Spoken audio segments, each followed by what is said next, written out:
Pandit Ravi Shankar ji, my guru, a very, very happy birthday. He is having his 75th birthday. I came to in his contact in the year 1981, and since then I am attached with him, and I was there in most of his projects, in Festival of India in Russia also, and then we had a joint venture of Japanese and Indian musician in Los Angeles, and then many festivals.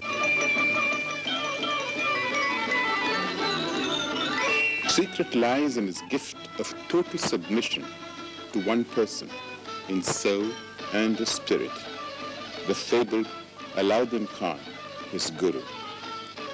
The rest is added on in the shape of a natural blessedness in action.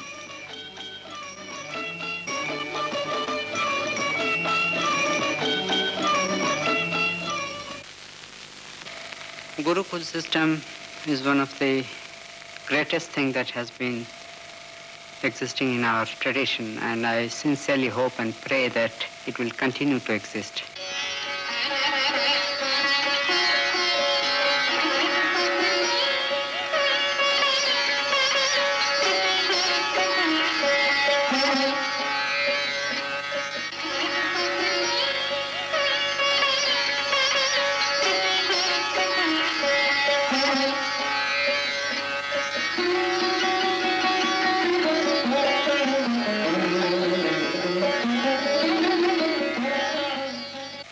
According to our tradition, we consider Guru as the greatest emblem for all sort of learning.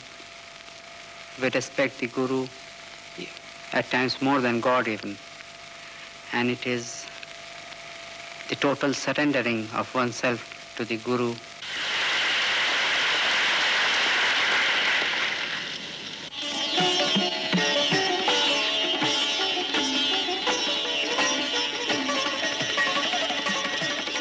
What the Baba did to Ravi Shankar was to take his inner nature and his sitar in both his hands metaphorically and gave him another birth.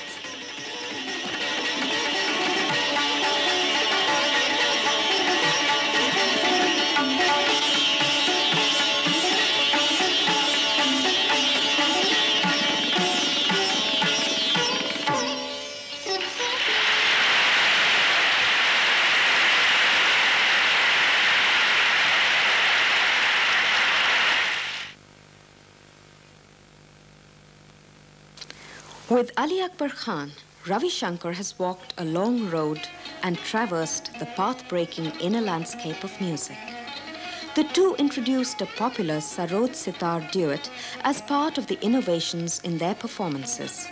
It was also these two students of Ustad Alauddin Khan who broke from the earlier tradition of teen tal accompaniment to introduce the style of playing guts in different talas.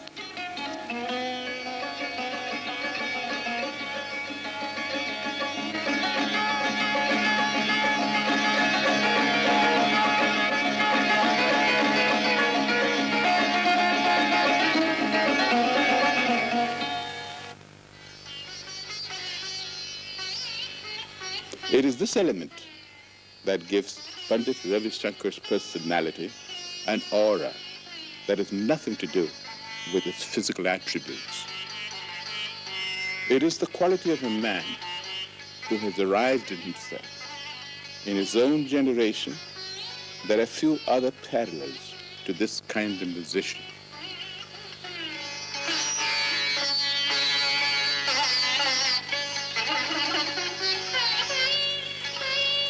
Ravi Shankar has upgraded the stature and position of the tabla in music concerts such that the tabla titan of the times, Ustad Allah Rakha's name became closely associated with the magic of Ravi Shankar's performances.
Pandit Ravi Shankar ji is a living legend, not only now. Since 1948, I had the opportunity of meeting him as a casual artist in All India Radio. He was very young, very handsome. He was a hard laborer almost in the field of music. And then I met him in 50s in New York when his elder brother Uday Shankar ji took his dance troupe.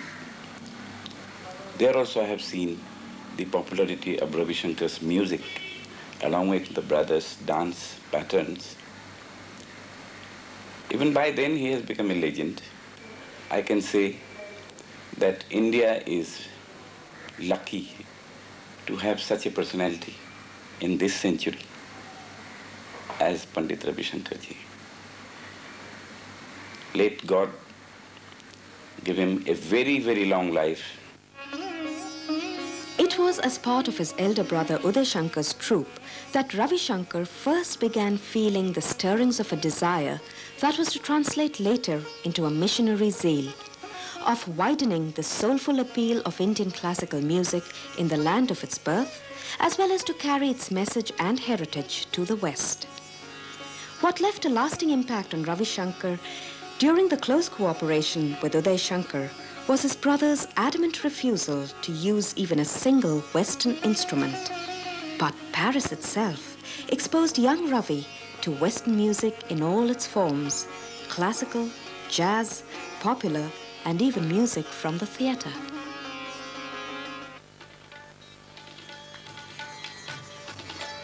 The thing to remember is that he has not tried to change his country, nor indeed the world.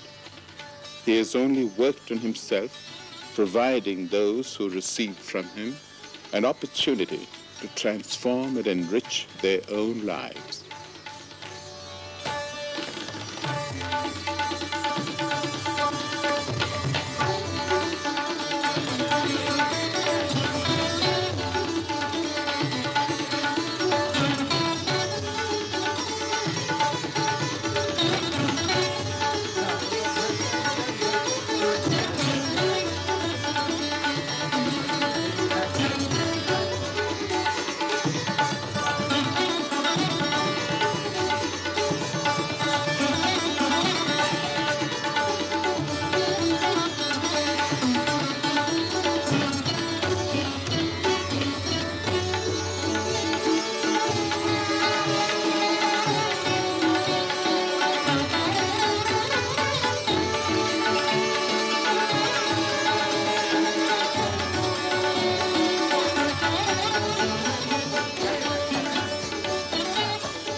It was a wonderful time, and it was an opportunity to see Panditji as a traditionalist and also as a creative genius that we know he is. He is very stern and very strict about his traditional music, and yet he is always open to experimentation of all kinds. And people say, oh, well, it wasn't until the time of the Beatles that Panditji was so popular. But in that tour, which was in 1964, I remember that he got standing ovations all over the place. And that was a few years before the Beatles became so popular. So Panditji and Indian music and being an ambassador to the world for the cause of Indian music has been going on for a long, long time. And it's still going on.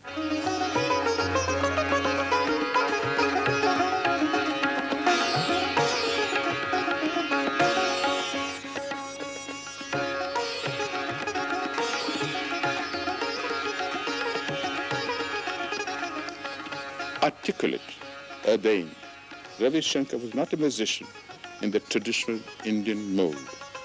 There was too much life left in him, even after he was cooked to the right consistency in the hands of his guru, to study, to learn, to experiment, and find the world once again for himself. It is this searching quality that endeared him to those millions who are his fans today. India was peaceful, her arts flourished, and music of incredible purity and refinement emerged. Perhaps the most inspired exponent of this great art, in which the single highly decorated melody is sustained above the drone and the rhythm of the tabla, is my friend and colleague Ravi Shankar, the world's outstanding sitar player. He has come here to Gstaad in Switzerland to take part in my annual music festival.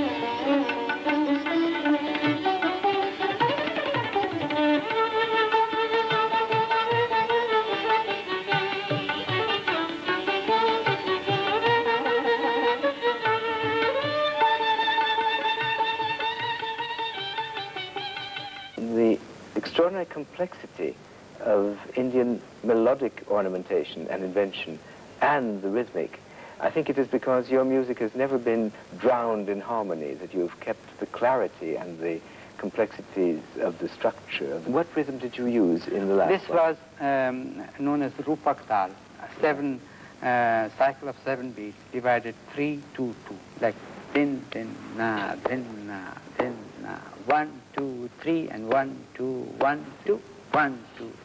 You know that each of the sound he produces with his hands has a separate sound syllable. Yes. This is how we teach our students also, and it can be written down. You know, our whole system is an oral tradition. It's not a written down music. Yeah, that's why it's alive. Yeah.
Indian classical music is unlike the Western music, where you have a great help visually, because the Western music is written down.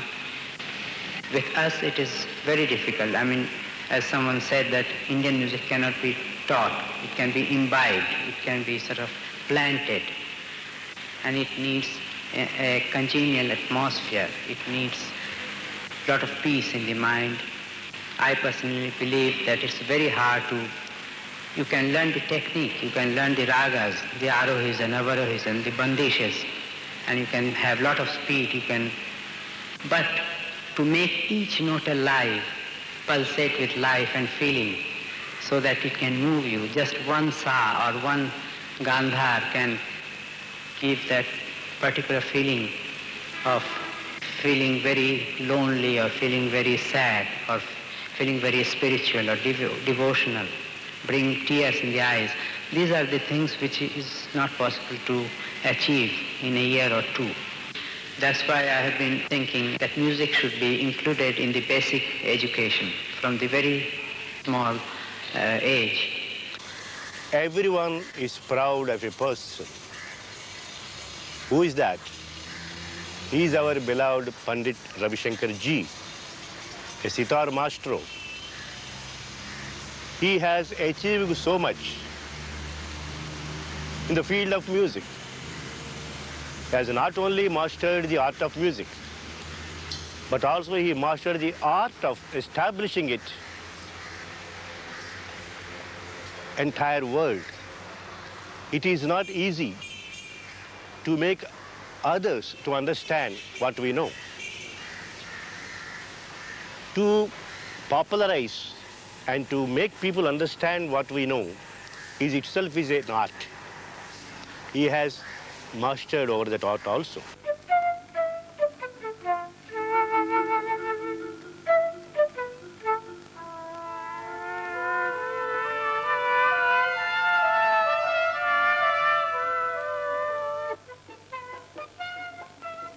From the logocentric world of music of the West, Ravi Shankar turned the faces of those who looked on Indian music, its oral world, its phonocentric tradition, and turned it in the direction of an inner journey to a novel transmission through personal presence.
He did not explain his art too much to his new foreign audience, as though understanding the techniques of the instrument was the issue. But he transmitted the essential organic nature of the raga without mediation. He took care to see that they also became musicians of the heart, which was much more than the art that they were learning from him.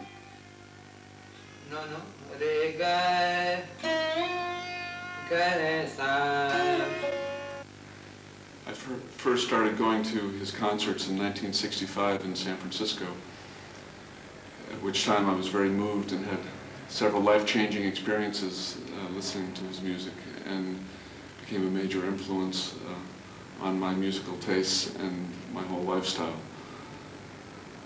In 1978, I was making audiovisual presentations, and I used his music for one, and shortly after completing that, I had a dream that he came to see it.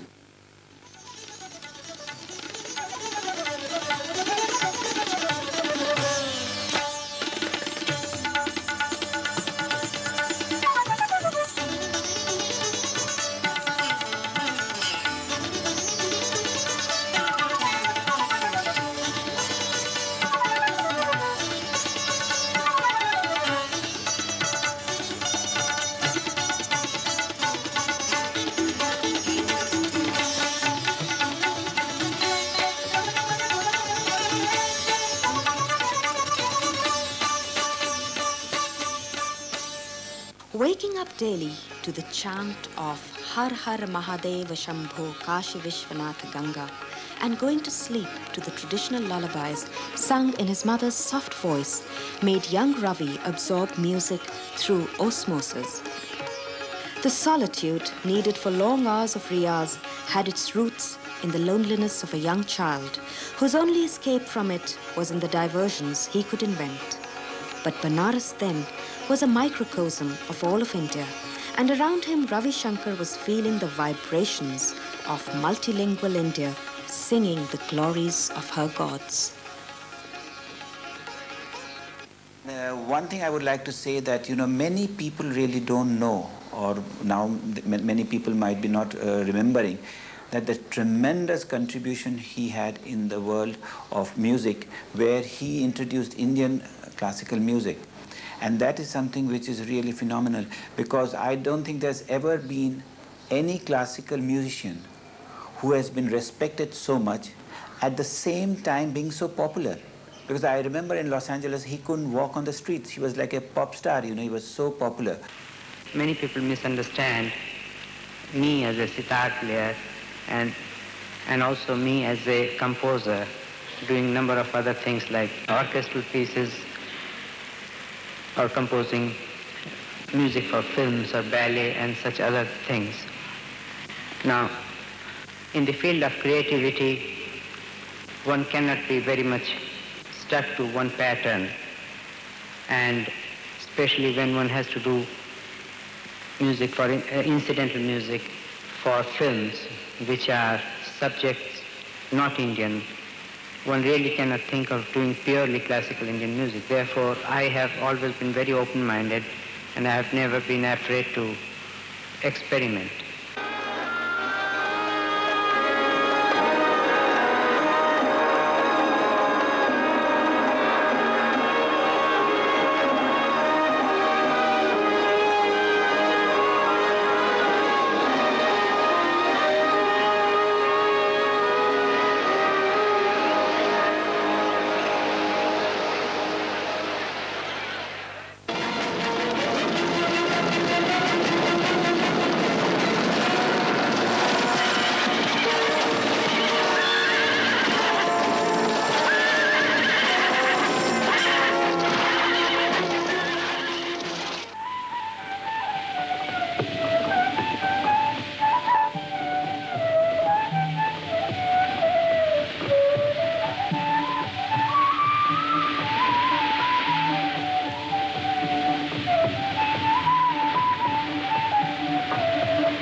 I was so nervous when I went to the recording room, as I was going to sing for the world-renowned Pandit Ravi Shankar ji. But Pandit ji made it all so easy and comfortable. Ravi ji composed those songs of Mirabai in beautiful Indian ragas like Lalit, Khamaj, Bhairavi, Todi and Yaman. I would just like to sing a small piece for you.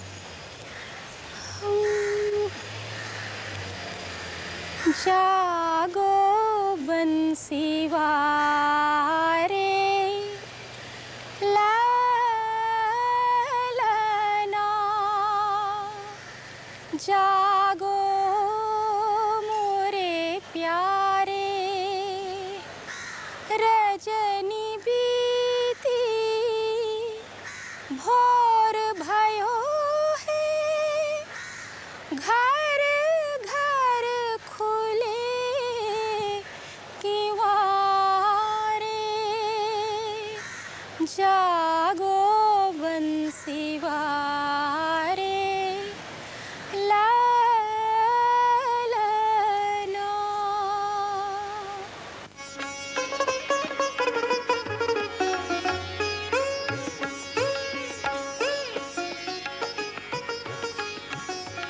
He has been honored much in this country, but this honor was for a great sitar player and the cultural ambassador of India to other lands.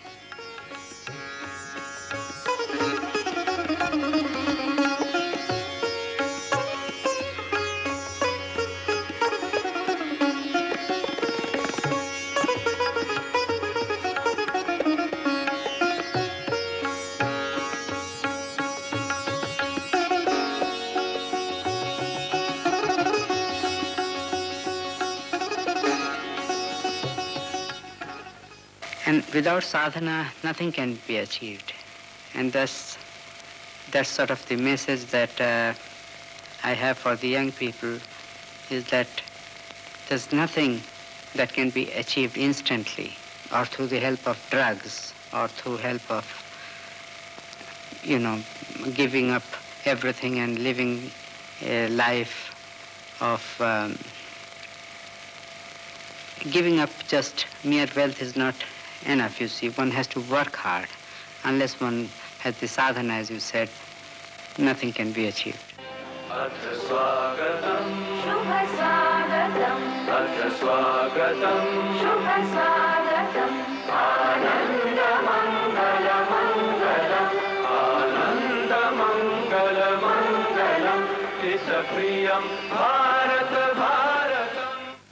I'm so happy and privileged to wish our most beloved Pandit Ravi Shankar ji a happy birthday, and this is the year of his 75th birthday.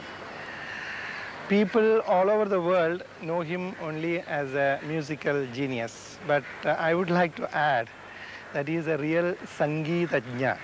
That means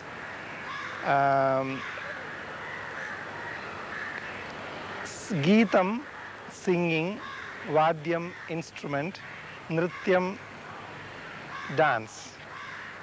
Geetam, Vadyam, Tatha, Nrityam, Trayam, Sangeetam Uchyate. A person who knows all these aspects of art. So he is so knowledgeable in these arts, so he should be called a real Sangeetajna. We know him from 1976. I think it was the first time he attended one of our concerts in Royal Festival Hall in London. It was a great experience for us to have had the opportunity to work with an eminent maestro like Pandit Ravi Shankar ji.